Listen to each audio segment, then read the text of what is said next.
हाय, hello आणि नमस्कार. मी वर्षा तुमचं स्वागत करते वर्षाच क्रिएटिव्ह कॉर्नरमध्ये. तर आजची आपली रेसिपी आहे कॅरेमल डेझर्ट. हे फक्त 4 वस्तूंपासून बनलेलं आहे. तर हे झटपट होतं. 15 मिनिटाची रेसिपी आहे. खूप छान आहे. तुम्ही नक्की ट्राय करा. तर मी आता अर्धा लिटर दूध घेतलेलं आहे आणि ते तापवायला ठेवलेलं आहे. इथं माझ्याकडून कॅरेमल बनवतानाची रेसिपी राहिली आहे. व्हिडिओ चालू करायचा राहिला होता, त्यामुळे मी तुम्हाला पटकन सांगते. काही नाही, फक्त 2 चमचे साखर त्यामध्ये टाकलेली आहे, 1 चमचा पाणी टाकलेलं आहे आणि स्टर करायचं आहे. तर असं मिश्रण तयार होतं. आता आपलं इथं कॅरेमल बनून झालेलं आहे. एका वाटीमध्ये आपल्याला हे काढून घ्यायचं आहे.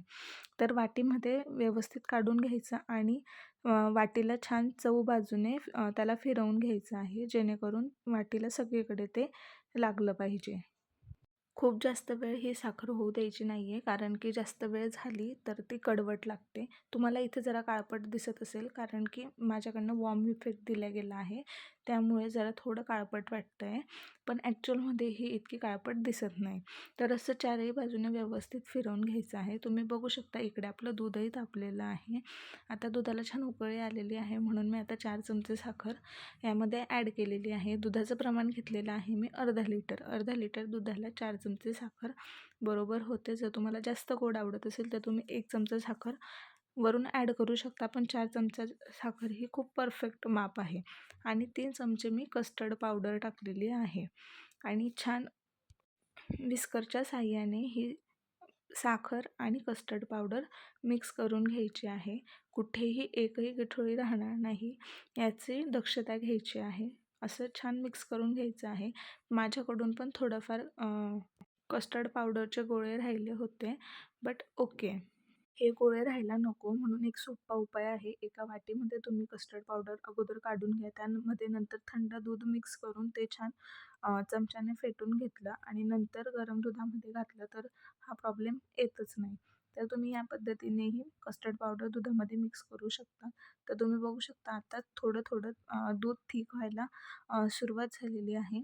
तर छान इथे आता दुधाला उकळी पण येते आहे आणि हळू दूध हे घट्ट पण होतं आहे. तर अशा पद्धतीने आपल्याला कंटिन्यू स्टर करत राहायचं आहे, जेणेकरून कुठेही गाठोळी पडणार नाही. 1-1, 2-2 सेकंदाच्या अंतराने आपल्याला कंटिन्यू स्टर करायचं आहे. ही खूप जास्त वेळाची प्रोसेस नाही आहे. मोजून 5 ते 10 मिनटामध्ये हे डेझर्ट आपलं रेडी होतं आहे आणि कॅरमल होण्यासाठी फक्त 1 मिनटं लागतो. जास्तीत जास्त 1 मिनिटाच्या वरती त्याला व्हायला लागत नाही. तर कॅरमल तर आपलं अगोदरच बनवून झालेलं आहे. आता हे दुधामध्ये कस्टर्ड पावडर टाकून आपण हे मिश्रण तयार करतोय. खूप छान लागतं. तुम्ही हे नक्की ट्राय करा. खूप हेल्दी रेसिपी आहे. कुठल्याही प्रकारचं यात केमिकल नाही, काही नाही. आणि तुम्हाला वाटलं तर तुम्ही ड्रायफ्रूट ॲड करू शकता. मला इथे ड्रायफ्रूट आवडतात, म्हणून मी ड्रायफ्रूट थोडे घालून घेतलेले आहे. ड्रायफ्रूट घातल्यानंतर आपल्याला मिक्स करून घ्यायचं आहे. त्यानंतर 2 ते 3 मिनिटात हे आपलं रेडी होणार आहे. तुम्ही बघू शकता पहिलेपेक्षा आता भरपूर हे बॅटर थिक झालेलं आहे. तुम्हाला जर चेक करायचं असेल तर 1 चमचा घ्यायचा, उलटा चमचा करायचा आणि ह्या मिश्रणात बुडवून वरती काढायचा आणि चमच्याला जर बॅटर लागलेलं असलं तर समजून घ्यायचं की हे मिश्रण आता रेडी झालेलं आहे. तर आता माझं हे इथे कंप्लीट होण्यामध्येच आहे.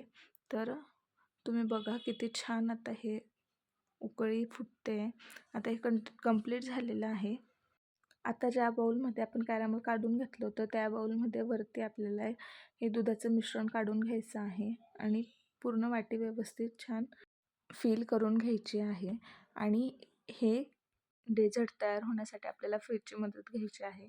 सो आपल्याला हे बाउलमध्ये काढून झालं की थोडा वेळ नॉर्मल टेम्परेचरला येऊ द्यायचा आणि फ्रीजला ठेवायचं.